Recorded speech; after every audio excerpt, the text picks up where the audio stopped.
बेशर्म बहू। शारजापुर नाम के शहर में एक रेवती नाम की लड़की रहा करती थी।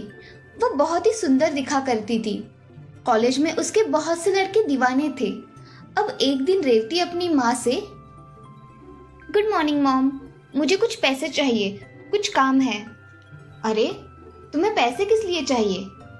अरे माँ, कॉलेज में फंक्शन है, इसीलिए मुझे कपड़े खरीदने हैं, मुझे पैसे दे दो। हाँ ये लो पैसे, मगर जो वापस आए वो मुझे दे देना। जी माँ।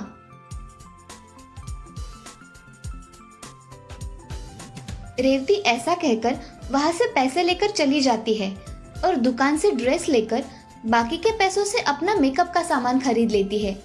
ये सब बातें वो घर आकर अपनी माँ को बताती है। माँ, मैं तुम्हारे दिए हुए पैसों से ये ड्रेस और मेकअप का सामान लेकर आई हूँ। अरे अभी तो तुम महीने पहले सामान लेकर आई थी और अभी और लेकर आई हो। ऐसा करोगी तो हमें चंदन लग जाएगा। अरे माँ, कुछ चंदन नहीं लगता। तुम्हें पता है तुम्हारी बेटी कितनी खूबसूरत है? सारे कॉलेज के लड़के मरते हैं इस चेहरे पर। क्या अनाप शनाप बक रही हो, पता भी है। जस्ट चिल माँ, इतनी भी कोई बड़ी बात नहीं है। ऐसा कहकर रेवती वहां से चली जाती है। राधा मगर रेवती के बारे में सोचकर हॉल में बैठ जाती है। तभी रेवती के पिताजी सुभाष वहां आ जाते हैं। क्या हुआ है राधा, बड़ी चिंता में दिख रही हो? अरे इस लड़की का क्या करूं मैं, बहुत बदतमीज हो गई है। पैसों की तो कोई अहमियत ही नहीं है इसको।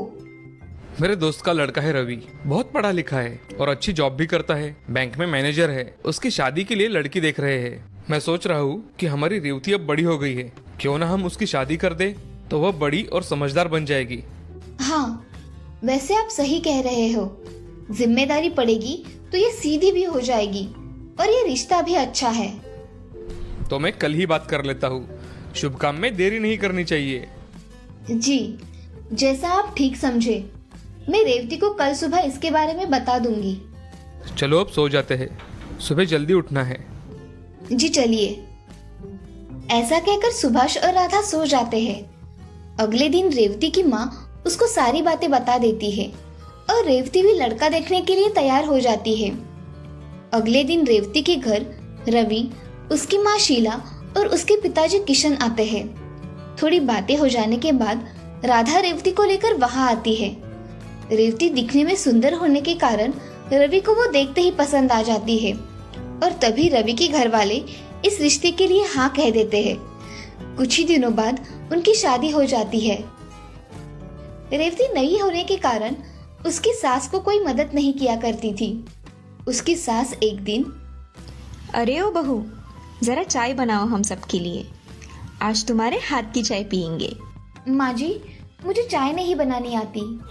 क्या तुम्हें चाय भी बनानी नहीं आती? नहीं माँ जी। खाना तो आता है ना? नहीं माँ जी, मैंने आज तक कुछ भी बनाया नहीं है। क्या कह रही हो? अब थोड़ा थोड़ा सीख लो, अब के बाद तुम्हें ही यह गृहस्थी संभालनी है। नहीं माँ जी, मैं तो अभी शादी होकर आई हूँ, मुझे ये सब काम नहीं आते और मुझे अभी के लिए मेरी सहेलियों के साथ जाना है। अरे बहू, आज घर में कुछ मेहमान आने वाले हैं तुम्हें देखने के लिए, तुम रुक जाओ। माँ जी, मैंने अपनी सहेलियों को प्रॉमिस किया है, मैं अपना प्रॉमिस नहीं तोड़ सकती। ऐसा कहकर रेवती वहां से अपने कमरे में चली जाती है और तैयार होकर छोटे छोटे नए फैशन के कपड़े पहनकर आती है। तभी उसकी सास और ससुर हॉल में ही बैठे होते हैं। अरे बहू, ऐसे कपड़े पहनकर कहाँ जा रही हो? कुछ शर्म है या नहीं? मैं अपने सहेलियों से मिलने जा रही हूँ तो ऐसे ही कपड़े पहनकर जाती हूँ, आपको पता नहीं है क्या?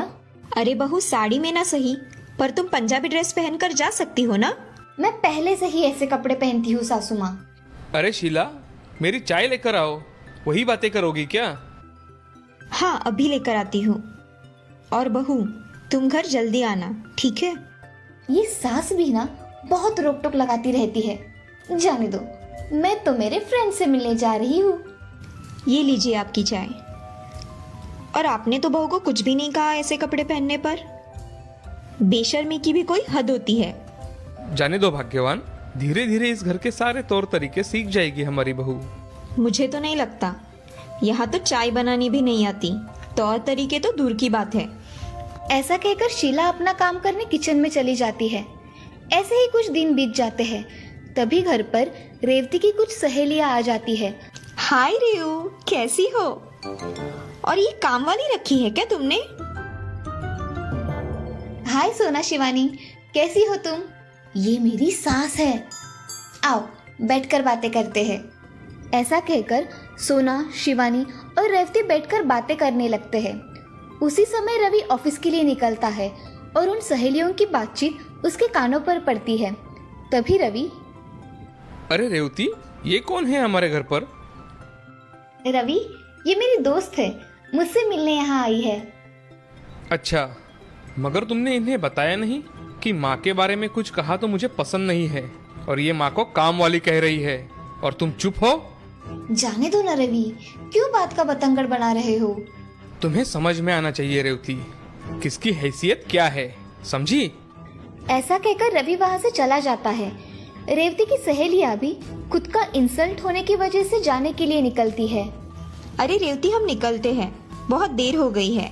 हाँ चलो, बाय रेयू। अरे यार रुको तो सही, इनकी बातों को दिल पर मत लो, रुको। हमारी ऐसी इंसल्ट किसी ने नहीं की, बाय। ऐसा कहकर सोना और शिवानी वहाँ से चली गई। ये सब देख रेवती को बहुत गुस्सा आया और उसने पुलिस स्टेशन फोन लगाया और पुलिस से, नमस्ते इंस्पेक्टर साहब। नमस्ते जी, कहिए। मुझे एक कंप्लेंट दर्ज करनी है। मेरी सास और पति मुझे कुछ भी भला बुरा कहते हैं। आप यहाँ आकर उनको समझाइए ना। हम अभी आते हैं। जी इंस्पेक्टर साहब। ऐसा कहकर रेवती अपना फोन रख देती है। तभी उसके पीछे सास खड़ी दिखाई देती है। तभी, माँ जी आप कब आई? तुम जब पुलिस स्टेशन में फोन कर रही थी तभी आई। और क्यों खुद की इज्जत खुद ही चौराहे पर निकालने पर तुली हो? मेरे और मेरे बेटे के बारे में तुमने बहुत कुछ कहा है। अब वो तुम्हें माफ करेगा या नहीं मुझे पता नहीं। आप लोगों को ऐसा ही चाहिए, समझी? फिर ठीक है बहू, मैं मेरे बेटे को बुला लेती हूँ। ऐसा कहकर रेवती की सास वहाँ से चली जाती है और अपने बेटे को फोन करके घर पर बुला लेती है। ये सब सुनकर रवि हक्का बक्का हो जाता है और जल्दी जल्दी में घर चला आता है। तभी रवि के घर पुलिस आ जाती है। पुलिस को देख रवि, क्या हुआ इंस्पेक्टर साहब, आप यहाँ? मुझे आपकी पत्नी ने यहाँ बुलाया है। उन्होंने आपकी और आपकी माँ की कंप्लेंट लिखवाई है। क्या? मगर ऐसा कुछ भी नहीं हुआ है इंस्पेक्टर साहब। ऐसी कंप्लेंट लिखवाई है आपकी बीवी ने। रेवती, तुमने कंप्लेंट लिखवाई है? क्या हुआ क्या है तुम्हें? मैंने सही किया है। इंस्पेक्टर साहब इन्हें लेकर जाओ या इन्हें समझा दो। इन्हें किसी से बात करने की तमीज नहीं है। उसका ये बर्ताव देख रवि और शीला को बहुत बुरा लगता है। पुलिस रवि को बहुत खरी खोटी सुनाकर वहां से चली जाती है। तभी रवि और शीला अपने कमरे में चले जाते हैं। कोई किसी से कुछ बात नहीं करता। तभी रेवती बोलती है, अच्छा हुआ, इनको ऐसा ही सबक मिलना चाहिए था। अब आया ऊंट पहाड़ के नीचे। ऐसा कहकर रेवती दूसरे दिन अपने मायके निकल जाती है। सारी घड़ी घटना रेवती की सास पहले ही उसके माँ को बता देती है और रेवती के घर आने के बाद रेवती की माँ उससे, रेवती तुझे समझ में आ रहा है तूने क्या किया है? बसा बसाया घर उजाड़ दिया है तूने। वो मुझसे बातें ही ऐसे करते थे, इसीलिए मैंने ऐसा किया और मैं वहां नहीं जाने वाली। मेरे घर में तुम्हारे लिए कोई जगह नहीं है। कल को अगर हम तुझे कुछ कह दे तो तू हमें जेल भेज देगी, इसीलिए तुम मेरे घर में नहीं रह सकती। मैं कहाँ जाऊंगी माँ? कहीं भी जाओ। तुमने जो किया है वो बहुत बुरा किया है। अब तुम उनकी माफी मांगो और तुम्हारे अपने घर जाओ, समझी? ऐसा कहकर राधा घर में चली जाती है और रेवती को अपनी गलती का एहसास होता है। वो मन ही मन, मैंने अपने घर वालों के साथ बहुत बुरा बर्ताव किया है, मुझे उनसे माफी मांगनी पड़ेगी। क्या पता मुझे माफ कर दे तो। ऐसा मन में सोचकर रेवती उसके घर चली जाती है। तभी उसकी सास, अब क्या रह गया है बहू? माँ जी मुझे माफ कर दीजिए, मुझसे गलती हो गई। अरे तुम किस मुंह से माफी मांग रही हो रेवती? अगर मेरे बेटे ने तुम्हें माफ कर दिया है तो ही मैं तुम्हें माफ कर दूंगी। हाँ माँ जी, मैं उनसे भी माफी मांगती हूँ। और अब क्या रह गया है रेवती? मुझे माफ कर दीजिए, मैंने बहुत बड़ी गलती कर दी है। मैं आइंदा से ऐसा नहीं करूंगी। रेवती फूट फूट कर रोने लगती है।